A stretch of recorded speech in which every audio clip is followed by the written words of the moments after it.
ఆంధ్రప్రదేశ్ రాజకీయాలు ఢిల్లీ పెద్దల చుట్టూ తిరుగుతున్నాయి. ప్రతిపక్ష నేత చంద్రబాబు నాయుడు ఢిల్లీ పెద్దలను కలిశారు. ఇక అనంతరం నేడు ముఖ్యమంత్రి జగన్మోహన్ రెడ్డి ప్రధాని మోదీతో భేటీ అయ్యారు. తర్వాత కేంద్ర హోంమంత్రి అమిత్ షాను ఇతర కేంద్ర మంత్రులను కలవనున్నట్లుగా సమాచారం. ఈ నేపథ్యంలో అధికార ప్రతిపక్ష నేతలు బీజేపీ నేతలను కలవడంపై సిపిఐ రాష్ట్ర కార్యదర్శి రామకృష్ణ తీవ్రస్థాయిలో మండిపడ్డారు. రాష్ట్ర ప్రయోజనాల కోసం కాకుండా చంద్రబాబు జగన్ వారి సొంత ప్రయోజనాల కోసమే మోదీ అమిత్ షాలను కలుస్తున్నారంటున్న సిపిఐ రాష్ట్ర కార్యదర్శి రామకృష్ణతో మా Amaravati bureau chief Yedukondalu face to face. ప్రస్తుతం ఆంధ్రప్రదేశ్ రాజకీయాలన్నీ కూడా ఢిల్లీ చుట్టూ తిరుగుతున్నాయి. ఇటు ప్రతిపక్షాలు అధికార పక్షాలు ఇద్దరూ కూడా ఢిల్లీలోని అమిత్ షాను అలాగే మోడీని ఒకరి తర్వాత ఒకరు కలవడం వెనుక ఇప్పుడు రాజకీయంగా ఇది చర్చనీయాంశమైంది. అయితే దీనిపైన ప్రస్తుతం కొద్దిసేపటి క్రితం అటు సిపిఐ రామకృష్ణ మాట్లాడుతూ కూడా తీవ్రస్థాయిలో మండిపడ్డారు. రాష్ట్రానికి సంబంధించినటువంటి ఫలాలను ఏమీ అందుకోకుండా ఇప్పుడు మరొకసారి ఇటు కేంద్రం వైపు పరుగులు తీయడం వెనుక ఆంతర్యం ఏంటంటే కూడా ఆయన తీవ్రస్థాయిలో మండిపడుతున్నారు. వారి మాటలను మనోడు తెలిసి చెప్పండి సార్, ప్రతిపక్షం అధికార పక్షం ఒకరి తర్వాత ఒకరు వెళ్ళి మోడీని అమిత్ షాని కలవడం వెనక అసలు రాజకీయం ఏంటంటే? ఇందులో రాజకీయం ఏం లేదు బ్రదర్. వాళ్ళకి రాష్ట్ర ఇంట్రెస్ట్ లేదు, రాజకీయం లేదు, వాళ్ళ సొంత ఇంట్రెస్ట్ తప్ప. ఏమంటే సిగ్గు లేకుండా ఒకరు పగలు ఒకరు రాత్రి కలుస్తున్నారు. అదే నిజంగా నీకు ప్రజల కోసము, ప్రజల రాష్ట్రం కోసం కలిసేటప్పుడు మీరు డే టైం మంచిగా కలవండి. మీతో పాటు ఒక డెలిగేషన్ తీసుకెళ్ళండి, మాట్లాడండి. ఎన్నడన్నా చేశారా? వాళ్ళు చూసినా భయపడుతున్నారు. మీరు అవసరమా ఈ రాష్ట్రానికని అడుగుతా ఉన్నా.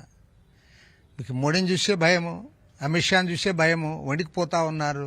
ఎందుకంటే మీరు కేసుల్లో ఉన్నారు, ఏడ జైల్లో పెడతారని భయము. కాబట్టి మీరు ఏమడుగుతా ఉన్నారు? ఎంతసేపు ఉన్నా కూడా ఏదో పైగా నాకు ఇప్పుడు చంద్రబాబు నాయుడు కలిశాడు, నేను ఇట్లా పలానా రాజకీయ ఇంట్రెస్ట్ ద్వారా నేను కలిసినా అని చెప్పుకో. నువ్వు అది చెప్పుకోలేవు. రాష్ట్ర ఇంట్రెస్ట్ కోసం రాష్ట్రానికి ఏం చేశారయ్యా? 10 ఏళ్లలో కేంద్రంలో అధికారంలో ఉన్న నరేంద్ర మోడీ ప్రభుత్వము ఈ రాష్ట్రానికి ఏం చేసిందో చెప్పండి. మీరే మొన్నటి వరకు చెప్పారు. నిన్న కూడా జగన్మోహన్ రెడ్డి చెప్పాడు, అసెంబ్లీలో చెప్పాడు, వాళ్ళకి పూర్తిస్థాయి మెజారిటీ ఉంది కాబట్టి ఏమీ అడగలేకపోతా ఉన్నాం, సాధించలేకపోతున్నామని.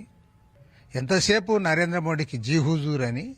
ఇక్కడ అధికారం ఉంటే చాలనే దానికి వీళ్ళు వచ్చారు. అధికారం కోసం ఎన్ని అడ్డదారులైనా తొక్కుతారు. అర్ధరాత్రి పూట పోయి కలుసుకుంటారు, డే టైమే అక్కర్లేదు. కాబట్టి వీళ్ళకి నేను చెప్పేది ఒకటే, రాష్ట్ర ప్రజలు ఆలోచించాలి. సార్, ఇప్పుడు ఇంకొక క్వశ్చన్, ఏదైతే ప్రత్యేక హోదా ముగిసిన అంశం అని చెప్పేసి కేంద్రం చెప్తుంది, అది ఎలక్షన్ వచ్చిన ప్రతిసారి టీడీపీ కానీ వైసీపీ కానీ ప్రత్యేక హోదా అంశాన్ని ఎత్తుకుంటున్నారు. నిన్న పార్లమెంట్లో వైసీపీ ఎంపీలు అడుగుతున్నారు, 5 సంవత్సరాల నుంచి అడగండి. దీన్ని ఎట్లా చూడండి? వారు ప్రత్యేక హోదా ముగిసిన అధ్యాయము అని అనడానికి వారికి ఇది లేదు. ఎందుకంటే అది వారు చెప్పింది కాదు, అది సాక్షాత్తు పార్లమెంట్లో చెప్పారు.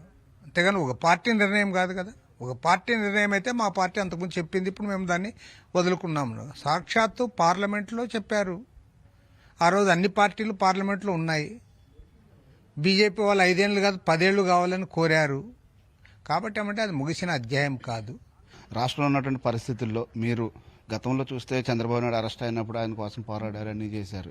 మరి ఇప్పుడున్న పరిస్థితుల్లో ఏంటి పరిస్థితి? మరి మీరు ఏ విధంగా ముందుకెళ్ళబోతున్నారు? ఇప్పుడు అక్రమంగా జగన్మోహన్ రెడ్డిని అరెస్ట్ చేసినా మేము ఖండిస్తాం.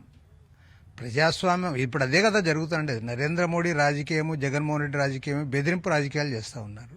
అక్రమంగా కేసులు పెట్టి జైళ్లలో పెట్టడం, ఇవన్నీ చేయడం అది కరెక్ట్ కాదు. అది ఏ నాయకుడికి ఉన్నది. ఇప్పుడు ఈ అరవింద్ కేజ్రీవాల్కి సమన్స్ ఇచ్చారు, ఆయన్ని అరెస్ట్ చేయాలని చూస్తూ ఉన్నారు. దాన్ని మేము ఖండిస్తాం. మేమంటామంటే ఏ పార్టీ అయినా సరే ప్రజాస్వామ్యబద్ధంగా పనిచేయడానికి అవకాశం ఉండాలి. చంద్రబాబు నాయుడు నువ్వు అక్రమంగా అరెస్ట్ చేసావు కాబట్టి అక్రమంగా అరెస్ట్ అని ఖండించాం, ఇప్పటికీ ఖండిస్తాం దాన్ని. దాంట్లో మా స్టాండ్ ఏం మారదు. ఎందుకు నువ్వు ప్రతిపక్ష నాయకుడు కాబట్టి ఆయన తీసుకుని పోయి జైల్లో పెట్టావు. 53 రోజులు జైల్లో పెట్టిన తర్వాత నువ్వు అది చూపలేకపోయావు కదా. ఇప్పుడేమి ఆ జైల్లో పెట్టింది ఎవరో కాదు, బీజేపీ వాళ్ళు జగన్మోహన్ రెడ్డి కలిసే పెట్టిండేది. సెంట్రల్ గవర్నమెంట్ స్టేట్ గవర్నమెంట్ రెండూ కలిసే. ఇప్పుడు జైల్లో పెట్టారు కాబట్టి వాళ్ళ దగ్గర పోతాన్నాడు ఈయన. ఇది మొత్తమే చూస్తే ఇదైతే చంద్రబాబు నాయుడు అటు ఏపీ సీఎం జగన్మోహన్ రెడ్డి కేవలం తమ స్వార్థం కోసమే మోడీని కలుస్తున్నారంటూ కూడా సిపిఐ రామకృష్ణ గారు అయితే చెప్తున్నటువంటి పరిస్థితి. కెమెరా పర్సన్ సురేంద్రతో ఏడుకొండలు, బీఆర్కే న్యూస్, విజయవాడ.